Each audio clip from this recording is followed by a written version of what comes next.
Mga ka-smart, kung pagod ka na sa ingay ng syudad, sa traffic, sa stress ng araw-araw na buhay, minsan may isang tanong na pumapasok sa isip natin. Saan ba tayo pwedeng pumunta para makahinga kahit sandali?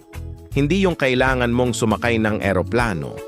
Hindi yung kailangan mong gumastos ng napakalaki. Isang lugar lang na kahit ilang oras lang ang biyahe, mararamdaman mong parang lumayo ka na sa mundo ng syudad.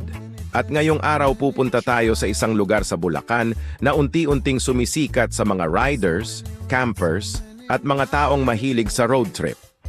Ito ang Doña Remedios Trinidad, o mas kilala sa tawag na DRT.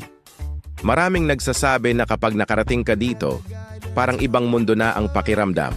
Mas sariwa ang hangin, mas tahimik ang paligid, at mas malapit ka sa kalikasan. Pero ang tanong, sulit ba talaga ang pagpunta dito?